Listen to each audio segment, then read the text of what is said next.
Hello everyone, welcome to back my channel Roshan चा study point. आज मैं आप सभी के साथ क्लास 11th के होम साइंस का सिलेबस डिस्कस करने वाली हूँ, क्योंकि कुछ समय पहले ही क्लास 11th के एडमिशन जो है वो कंप्लीट हुए हैं और बहुत से स्टूडेंट ने होम साइंस सब्जेक्ट लिया है। तो इसी को देखते हुए मैं उनके लिए ये वीडियो लेके आई हूँ ताकि वो लोग अपने सिलेबस से परिचित हो सकें, क्योंकि लास्ट ईयर के सिलेबस में और इस ईयर के सिलेबस में काफ़ी अंतर है। इस बार बहुत से टॉपिक आपके डिलीट किए गए हैं, तो इसी को देखते हुए मैंने आज की वीडियो रिकॉर्ड किया आप सभी के लिए, ताकि आप लोग के आपको टॉपिक पता हो। क्योंकि आप लोग कहीं लास्ट ईयर के सिलेबस की वीडियो देख लें या फिर आप लास्ट ईयर के सिलेबस को देख लें, तो आप लोगों को काफ़ी सारे तो टॉपिक्स ऐसे हैं जो नहीं आ रहे, आप लोग उन लोग टॉपिक को भी कवर कर लेंगे। तो इसी को देखते हुए मैंने आज की वीडियो आप सभी के लिए मैं लेके आई हूँ, ताकि आप लोग अपने सिलेबस को अच्छी तरीके से समझ सकें। और किसी भी पाठ्यक्रम में सबसे ज़्यादा ज़रूरी होता है प्रवेश करने के लिए सिलेबस को समझना। आप किसी भी कक्षा के लिए नहीं, बल्कि आने भविष्य में भी अगर आप किसी कॉम्पिटिटिव एग्ज़ाम की तैयारी करेंगे, तो पहला जो स्टेप होगा वो होगा आपका सिलेबस का। अगर आप लोग अपने सिलेबस को समझते हैं, तो आपका जो 20 से 30% तक का जो काम है वो यहीं पे कंप्लीट हो जाता है। एंड मोस्ट इम्पॉर्टेंट बात कि आप लोगों को पता हो जाता है कि आप लोगों को क्या पढ़ना है और आपको क्या नहीं पढ़ना है। जैसे कि मैंने अभी आप उदाहरण दिया कि बहुत से टॉपिक डिलीट हुए हैं, तो जो स्टूडेंट इस वीडियो को स्किप करेंगे वो स्टूडेंट सिलेबस को नहीं जान पाएंगे। उन्हें नहीं पता होगा कौन कौन से चैप्टर आ रहे हैं, उन्हें नहीं पता होगा कितने मार्क्स की आपकी थ्योरी है, उन्हें नहीं पता होगा कितने मार्क्स का आपका प्रैक्टिकल है। तो जो भी स्टूडेंट ये वीडियो देखें, वो अपने दोस्तों के साथ इस वीडियो को ज़रूर शेयर करें, क्योंकि ये वीडियो मोस्ट इम्पॉर्टेंट है आपके इस सिलेबस के लिए और आप सभी के लिए। तो इसी के साथ मैं अपनी वाणी को विराम देती हूँ और अपने सिलेबस की शुरुआत करती हूँ। शुरुआत करने से पहले एक और इम्पॉर्टेंट बात, अगर आप लोगों ने मेरा चैनल अभी तक सब्सक्राइब नहीं किया है तो डू सब्सक्राइब नाउ, क्योंकि यहाँ पे आपको और भी वीडियोस प्रोवाइड कराई जा रही है। और अगर आप लोग चाहते हैं कि आप लोगों को सबसे पहले उन वीडियोज़ का नोटिफिकेशन पहुँचे आपके पास, तो उसके लिए आपको सब्सक्राइब करना पड़ेगा। तो सब्सक्राइब करिए ताकि आने वाली वीडियोज़ का सबसे पहले नोटिफिकेशन आप तक पहुँचे। सो स्टार्ट करते हैं आज की वीडियो। जैसे कि आप लोग जानते हैं, मैं पहले आपको थोड़ा सा बता देना चाहती हूँ कि आपकी जो थ्योरी और प्रैक्टिकल के बारे में। आपका जो कोर्स स्ट्रक्चर है वो है थ्योरी और प्रैक्टिकल, यानी कि थ्योरी और प्रैक्टिकल के बेसिक पे आपके मार्क्स लगेंगे। तो थ्योरी आपकी जो होती है वो कुल 70 मार्क्स की होती है एंड प्रैक्टिकल इज़ 30 मार्क्स। तो जो प्रैक्टिकल होता है वो 30 मार्क्स का होता है, जैसे कि आप जानते हैं। एंड प्रैक्टिकल में आपको एक फ़ाइल बनानी होती है, और प्रैक्टिकल जो होता है वो आपके फाइनल से 1 से 2 महीने पहले लिए जाते हैं। बात करते हैं सबसे पहले थ्योरी की। थ्योरी में अगर हम बात करें तो कुल जो यूनिट है वो है 5, यानी कि आपकी कुल 5 यूनिट है, और ये जो 5 यूनिट है वो आपकी 70 मार्क्स की हैं, और इसमें कुल 13 चैप्टर जोड़े गए हैं। तो जो आपकी पहली यूनिट है वो है इंट्रोडक्शन टू होम साइंस, यानी कि जो भी स्टूडेंट आपने देखा होगा, आपने कोई भी अगर आप कोई नया सब्जेक्ट लेते हो, सबसे पहले आप उसका परिचय ही पढ़ते हैं कि होम साइंस क्या है, इसकी शुरुआत कब से हुई, कौन कौन सी ऐसी यूनिवर्सिटीज़ हैं जहाँ पे होम साइंस का अध्ययन किया जाता है, सबसे पहले होम साइंस की नींव किसने रखी, किन किन यूनिवर्सिटीज़ में होम साइंस पहले पढ़ाई जाती थी। और ये होम साइंस केवल लड़कियों के लिए नहीं, लड़कों का भी आजकल एक विषय बन गया है। तो इन सारी चीज़ों के बारे में पढ़ेंगे। तो यानी कि आपका जो पहला चैप्टर है, पहली जो यूनिट है वो है इंट्रोडक्शन टू होम साइंस का परिचय। इससे जो क्वेश्चन पूछे जाते हैं वो कुल 2 मार्क्स के हैं। लास्ट ईयर थोड़े ज़्यादा मार्क्स के 4 से 6 मार्क्स के क्वेश्चन पूछे जाते थे, लेकिन इस बार यूनिट नंबर 1 से आपका केवल एक ही क्वेश्चन आएगा, जो होगा 2 मार्क्स का। और इसकी जो नंबर ऑफ़ पीरियड है वो है 4, यानी कि 4 क्लासेस में 4 पीरियड में टीचर जो है आपको चैप्टर नंबर 1 कवर करा देंगे। चैप्टर नंबर 2 और यूनिट नंबर 2 की बात कर लेते हैं। Unit number 2 is understanding yourself and adolescence. इसमें आपको इसकी अगर मैं हिंदी में बात करूँ तो स्वयं को समझना, जिसमें आप एडोलसेंस यानी कि आप किशोरावस्था के बारे में जानेंगे। आप किशोरावस्था से संबंधित आपके मन में जितने भी सवाल उमड़ रहे होते हैं कि मैं कौन हूँ, हमारा विकास किस प्रकार से होता है, किशोरावस्था क्या है, कितने समय की पीरियड वो होती है, इसमें क्या क्या चेंजेस आते हैं, हमारा विकास किस प्रकार से होता है, तो जितने भी आपके प्रश्न हैं उनका जो जवाब है वो इस यूनिट में छुपा हुआ है। ये यूनिट जो है वो कुल 20 मार्क्स की है। मोस्ट इंपॉर्टेंट यूनिट है ये, 20 मार्क्स की है। इसका नंबर ऑफ़ पीरियड जो है वो 35। Next unit is unit number 3, and unit number 3 is understanding family, community and society, यानी कि फैमिली, परिवार, कम्युनिटी और समाज के प्रति हमारी समझ, कि हमारी समझ किस प्रकार की है। ये कुल 15 मार्क्स के हैं, यानी कि यूनिट नंबर जो 3 है वो आपकी 15 मार्क्स की है। And unit number 4 is childhood, जिसे हिंदी में हम बाल्यावस्था भी कहते हैं। बाल्यावस्था की अवधि क्या है, इस दौरान कौन कौन से चेंजेस होते हैं, बच्चों के अंदर क्या परिवर्तन आते हैं, उनको कैसे, अगर कोई प्रॉब्लम होती है तो कैसे हम उनको ठीक कर सकते हैं, किस प्रकार से चेंजेस ला के, तो ये सारी चीज़ों के बारे में इसमें पढ़ेंगे। और ये भी 15 मार्क्स की, यानी कि 15 मार्क्स से आपके यूनिट नंबर 3 से क्वेश्चन पूछे जा सकते हैं एंड यूनिट नंबर 4 से। उसके बाद है आपकी यूनिट नंबर 5। यूनिट नंबर 5 है आपकी एडल्टहुड।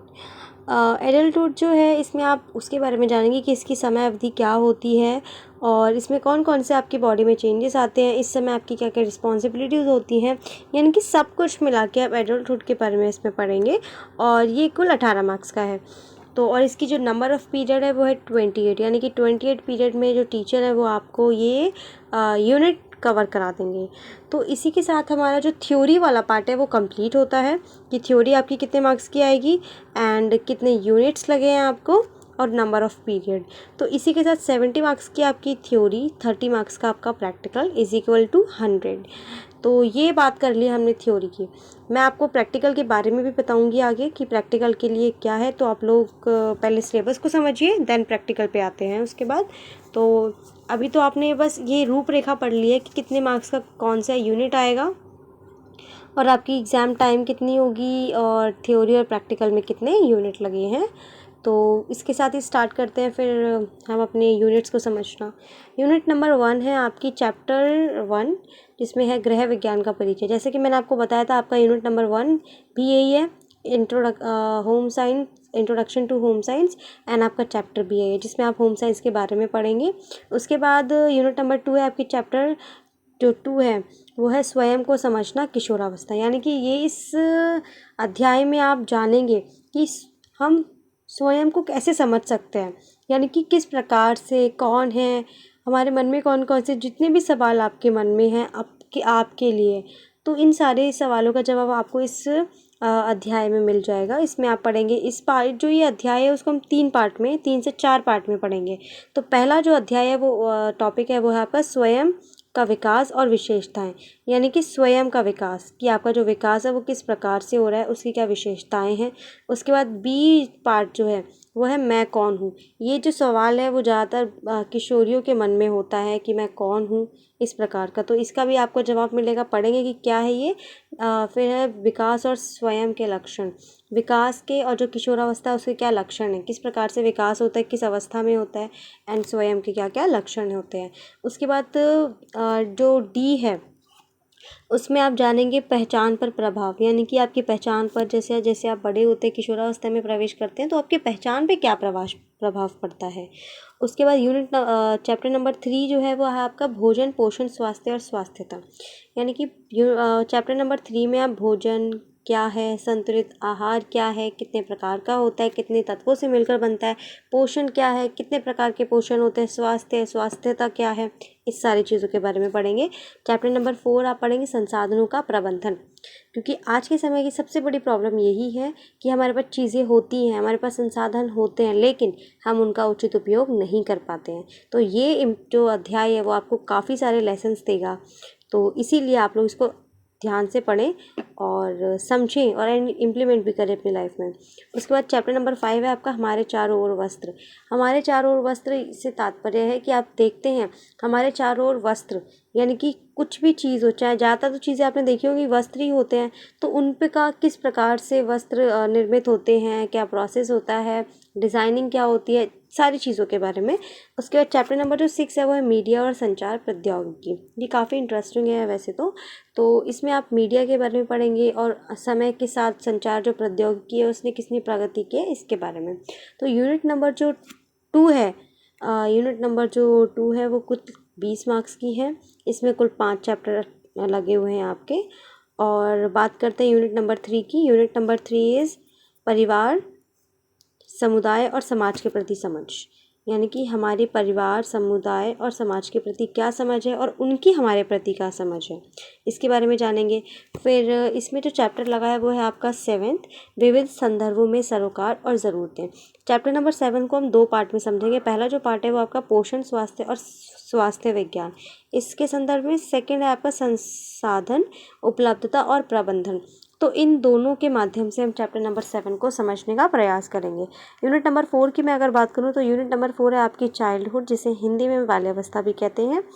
बाल्यावस्था में आप पढ़ेंगे कि इसकी अवधि क्या है, इस दौरान क्या क्या प्रॉब्लम्स हो सकती हैं, बच्चों को कैसे हम संभाल सकते हैं अगर उन्हें कोई प्रॉब्लम होती है, तो इन सारी चीज़ों के बारे में। जिसमें चैप्टर नंबर 8 आपका लगा हुआ है उत्तरजीविता, वृद्धि और विकास, की बाल्यावस्था में वृद्धि और विकास किस प्रकार से होता है, किस अवस्था में होता है, और क्या क्या जो कठिनाइयाँ हैं वो इस अवस्था में होती हैं।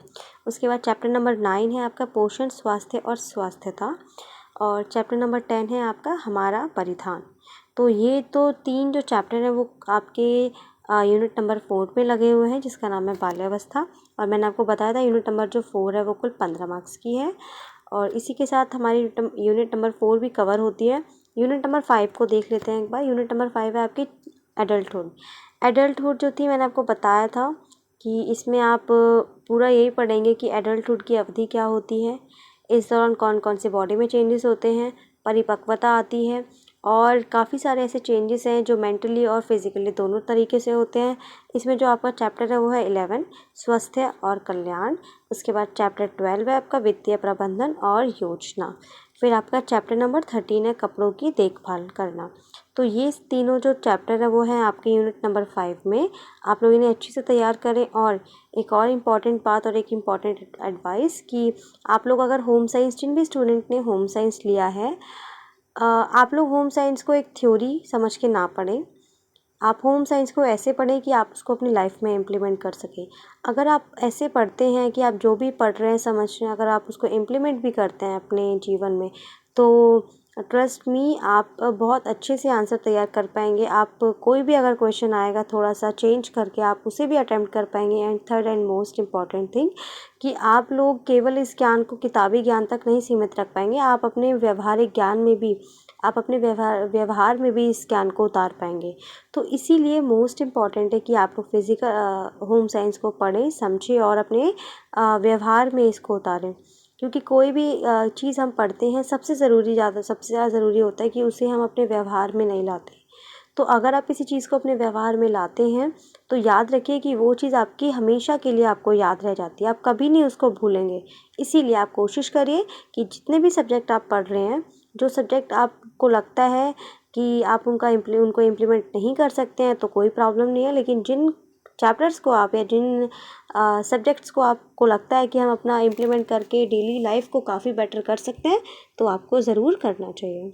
इसके बाद हमारी थ्योरी की बात हो गई है। थ्योरी कुल 70 मार्क्स की होती है और 5 यूनिट लगे हैं इसमें और कुल 13 चैप्टर्स हैं। तो नेक्स्ट हम बात कर लेते हैं एक बार अपने प्रैक्टिकल की। प्रैक्टिकल जैसे कि आपको पता है कि 30 मार्क्स का होता है। इसमें से 5 मार्क्स आपके वाइवा के होते हैं, 5 मार्क्स आपके फाइल के होते हैं, 2 वाइवा के होते हैं, एंड 7 मार्क्स आपको एक स्नैक तैयार करना पड़ता है जो टीचर बता देंगे आपको। उसके बाद 3 जो मार्क्स होते हैं वो हैं आपको एक प्लान दिया जाएगा, आपको एक बजट दिया जाएगा, उसमें आपको एक प्लान तैयार करना है। उसके बाद आपका एक क्वेश्चन आता है 5 मार्क्स का, जिसमें आपको टीचर को भी बताना होता है काफ़ी बार, सिर्फ वाइवा के दौरान, या फिर आपको इसको फाइल में तैयार करना होता है। तो पहला जो क्वेश्चन है वो है आपका ऑब्जर्व डेवलपमेंट नॉर्म्स, यानी कि आपको ऑब्जर्व करना है, जिसमें आप physical, motor, language and social development and emotional development को एब्जॉर्व करते हैं। उसके बाद ये जो है होता है वो कुल 5 मार्क्स का है। अगर इस क्वेश्चन को आप अटैम्प्ट नहीं करना चाहते हैं तो कोई प्रॉब्लम नहीं, आप दूसरा भी कर सकते हैं, जिससे है list and discuss 4 to 5 areas of agreement and disagreement with mother father, यानी कि आपको कोई 4 से 5 जो ऐसे एरियाज़ हैं वो डिस्कस करने हैं जिसमें आपके माता पिता एग्री होते हैं और डिसएग्री होते हैं, ठीक है।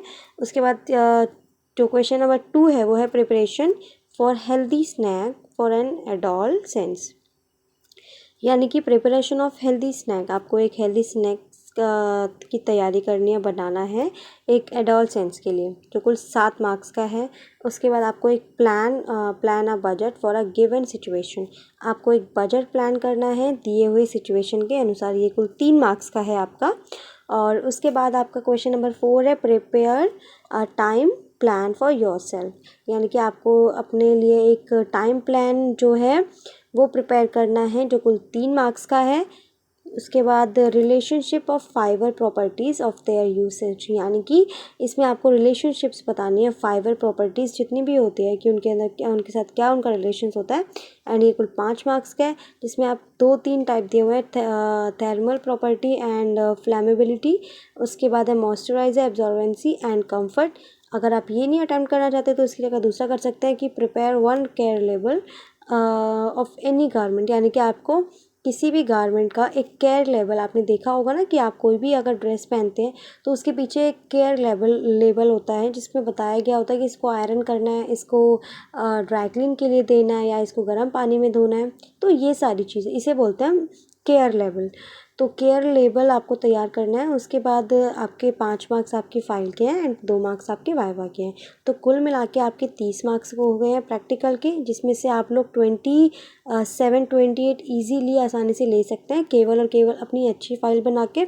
2 मार्क्स केवल वाइवा के हैं, जिसमें से हो सकता है आपको 1 मिले, बट आप कोशिश करेंगे, जो लिखेंगे अगर वो आपको याद रहेगा तो आपको 2 में से 2 भी मिल सकते हैं। तो इसके साथ ही मैंने आपको कहा था कि मैं आपको बुक भी सजेस्ट करूँगी कि आपको किस राइटर की बुक लेनी है, क्योंकि ये बुक जो है वो काफ़ी ज़्यादा पॉपुलर बुक है जिसे हम बोल सकते हैं, और टीचर भी इन्हीं बुक से पढ़ाते हैं। तो अगर आप हिंदी मीडियम के स्टूडेंट हैं तो आप ये बुक ले सकते हैं, प्रीमियर की गृह विज्ञान। इसके जो राइटर है वो है इरा भल्ला और लवली। अगर आप इंग्लिश मीडियम के स्टूडेंट हैं तो आप इंग्लिश मीडियम में होम साइंस की बुक ले सकते हैं, सेम राइटर है, प्रीमियर की आपको बुक लेनी है। इसमें सारे टॉपिक आपके होते हैं, कोई टॉपिक आपका ऐसा नहीं होता है जो बाहर से आए, सारे टॉपिक इसमें आपको कवर कराए जाते हैं, आपको MCQs भी होते हैं इसमें। तो ये बुक काफ़ी ज़्यादा बेनिफिशियल है, ऐसा बोल सकते हैं हम, टीचर्स भी इससे पढ़ाते हैं। और बाकी के जो जितने भी आपने देखा होगा कि बुक्स होते हैं उसमें कुछ कुछ एरर्स होते हैं, तो अगर आप ये बुक लेते हैं तो काफ़ी बेनिफिट में रहेंगे। तो I think you should take this book. And अभी के लिए मैं आप सभी को धन्यवाद करती हूँ और शुभ रात्रि। Good night for everyone and thank you for watching.